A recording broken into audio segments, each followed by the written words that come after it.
Assalamualaikum warahmatullahi wabarakatuh. Perkenalkan saya Sigit Haryanto. Di sini saya ingin menyampaikan terkait pemikiran dari Volker Nienhuys dalam tema atau judul Fundamentals of an Islamic Economic System atau dasar sistem ekonomi Islam. Ekonomi Islam didasari oleh yang pertama menggabungkan antara ilmu pengetahuan dengan ilmu agama yang didasarkan di dalam Al-Quran dan As-Sunnah, sehingga dari penggabungan dua pengetahuan keilmuan tadi maka muncullah sebuah gagasan atau ideologi atau dasar gagasan pemikiran yang membentuk sistem ekonomi Islam. Di dalam sistem ekonomi Islam ada pun beberapa hal pokok di dalamnya, yaitu tidak terlepas sistem ekonomi Islam itu bagaimana mampu berkompetisi dalam pasar terbuka dengan segala aturannya. Yang terpenting dalam sistem ekonomi Islam itu bagaimana sistem ekonomi itu dibentuk atau memiliki output daripada sistem itu untuk kebermanfaatan dan keadilan yang seluas-luasnya kepada masyarakat. Adapun pokok dasar di dalam pemikiran Volker Nienhuys ada 3 diantaranya. Kalau digambarkan itu dalam bentuk bagan itu, yang pertama adalah finansial dan sistem ekonomi moneter. Nah, Islam di sini menitik beratkan di 2 hal, yaitu yang pertama menghindari riba.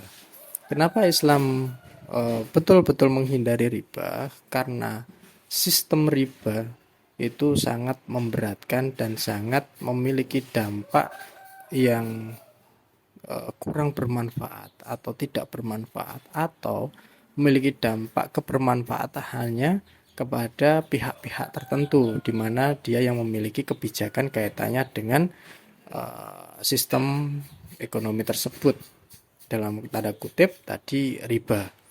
Karena apa? Karena ketika seseorang itu terikat dengan sistem riba, itu ketika dia itu tidak bisa mengembalikan atas apa yang dipinjamnya, khususnya dalam moneter di sini, keuangan dan lain sebagainya, itu akan lebih menjerat lagi, sehingga sampai kapanpun orang itu tidak akan terlepas dari lilitan riba itu sendiri, dan dari situ dapat berdampak ekonomi kerakyatan itu tidak terlalu dapat tidak terlalu dapat berkembang dengan baik ke depannya, atau malah membebani atau bahkan malah merugikan seperti itu.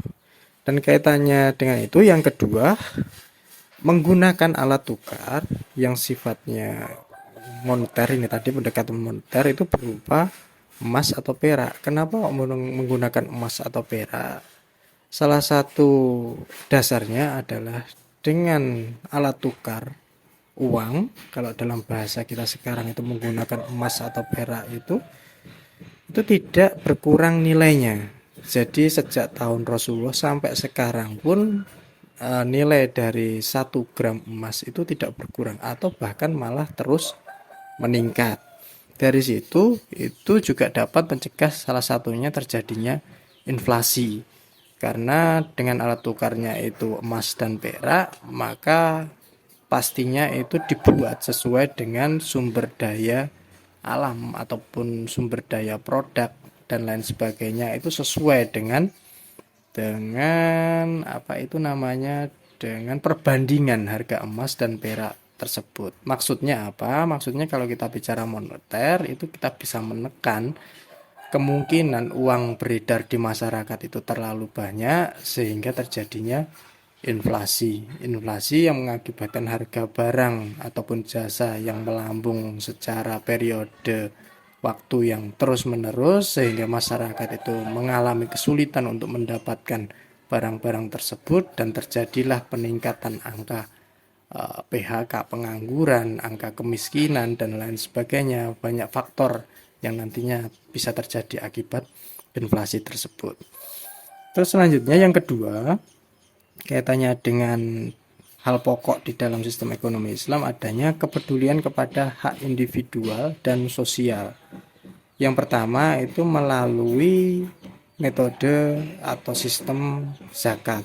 Zakat ini adalah sebuah sistem yang luar biasa yang dibuat oleh Allah Subhanahu wa taala yang selalu disandingkan dengan sholat. Karena apa? Zakat ini menjadi sebuah jembatan antara si kaya dan si miskin. Dengan kata lain, si kaya wajib mengeluarkan sebagian hartanya yang diikatkan dalam kewajiban beragama di dalam rukun Islam itu dikeluarkan kepada si miskin. Nah, ketika orang-orang atau umat Islam itu sadar akan kewajiban berzakat, maka dengan zakat itu dapat mengentaskan kemiskinan.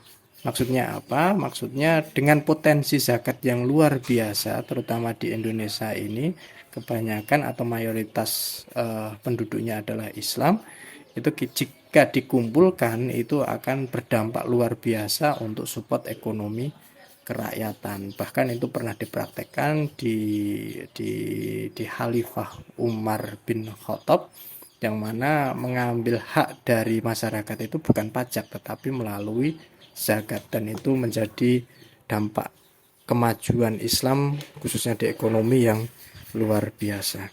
Selanjutnya ada yang kedua, ada takaful atau asuransi berbasis prinsip Islam, di mana prinsip Islam itu mengedepankan kebermanfaatan dan keadilan secara merata,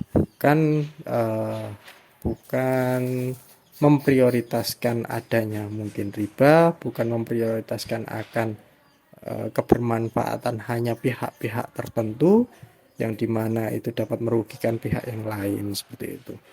Dan yang ketiga, dari pokok pemikiran di dalamnya, maksudnya pokok sistem ekonomi Islam tadi ada poin ketiga, yaitu negara berperan dalam mengatur jalannya sektor ekonomi. Maksudnya apa? Ada 3 poin yang mungkin dapat memperjelas dari itu. Yang pertama, hukum atau aturan pasar. Di sini pemerintah itu berwenang untuk menentukan sebuah kebijakan kaitannya hukum atau aturan pasar. Kembali kita ambil contoh, salah satunya adalah inflasi. Ketika pemerintah ini perannya itu harus betul-betul bijak di dalam menentukan harga dan lain sebagainya, sehingga dengan kestabilan harga tadi itu dapat menekan laju inflasi dan menumbuhkan ekonomi mikro ataupun makro, yang nantinya fungsinya adalah untuk kemandirian ekonomi di masyarakat dan kebermanfaatan serta keadilan masyarakat itu sendiri. Dari hukum itu semuanya dapat berimbas atau outputnya adalah kebermanfaatan atau keadilan kepada masyarakat. Memang pemerintah harus betul-betul mengawal ataupun membuat sebuah kebijakan hukum kaitannya dengan bagaimana pemerintah mengatur pasar di mana ada distribusi barang ataupun jasa di situ. Selanjutnya yang kedua, dari kenapa kok negara berperan dalam mengatur jalannya sektor ekonomi, yaitu peduli limbah atau lingkungan hidup. Di era sekarang banyak pabrik-pabrik ataupun mereka yang memiliki modal yang lebih besar, memiliki sebuah kekuatan di sektor ekonomi itu, untuk lebih memperkaya dirinya sendiri, mohon maaf tanda kutip, untuk memperkaya dirinya sendiri dalam artian kapitalis, itu terkadang dan sering terjadi itu tidak mempedulikan kaitannya dengan lingkungan hidup dan limbah hasil dari produksi barang itu sendiri. Contoh, ada pabrik A yang berdiri di satu lokasi seperti itu, dia hanya berorientasi kepada profit atau laba dan mengesampingkan hasil limbah buangan dari produknya itu yang secara langsung akhirnya berdampak kepada masyarakat. Misal di sekelilingnya ada masyarakat yang berpenghasilan dari petani, akhirnya dengan terdampak limbah itu hasil taninya juga tidak bagus, atau bahkan sektor pertanian itu bisa mati. Di sisi lain mungkin yang dulunya itu airnya yang mengalir dari sumber itu bisa dimanfaatkan untuk minum manusia, bisa dimanfaatkan untuk pertanian dan lain sebagainya. Ketika tercemar limbah, akhirnya itu membawa dampak racun yang mengganggu kesehatan masyarakat dan masih banyak hal lain lagi yang bisa menjadi contoh daripada ketika memproduksi barang tanpa memedulikan lingkungan hidup. Di sini pemerintah harus betul-betul berperan aktif bagaimana membuat sebuah kebijakan tidak hanya berorientasi kepada profit, tapi betul-betul peduli limbah dan lingkungan hidup. Dan yang ketiga, produk yang dimiliki publik, maksudnya air, udara, dan tanah, harus betul-betul diatur negara. Jadi negara itu memberikan sebuah solusi dari permasalahan dan khususnya kebermanfaatan dari produk publik itu sendiri itu kepada masyarakat serta keadilan untuk masyarakat. Dalam artian produk-produk yang bisa dimiliki atau bisa dirasakan atau dimanfaatkan publik itu tidak semata-mata karena memiliki kekuasaan atau kebijakan di pemerintah itu dimanfaatkan pemerintah untuk menghasilkan profit yang sebesar-besarnya. Tapi sebaliknya dengan itu Islam mengatur bahwasanya sumber daya alam yang telah diberikan kepada umat ini diberikan Allah kepada umat ini dapat dimanfaatkan sehingga dari situ semua dapat menjadi sebuah sebuah nilai kebermanfaatan kepada masyarakat luas pada dasarnya. Mungkin itu sedikit review kaitannya dengan Fundamentals of an Islamic Economic System atau dasar sistem ekonomi Islam dari pemikiran Volker Linhaus. Bila ada kurang lebihnya saya mohon maaf, pasti banyak kekurangan. Sekian dari saya. Wassalamualaikum warahmatullahi wabarakatuh.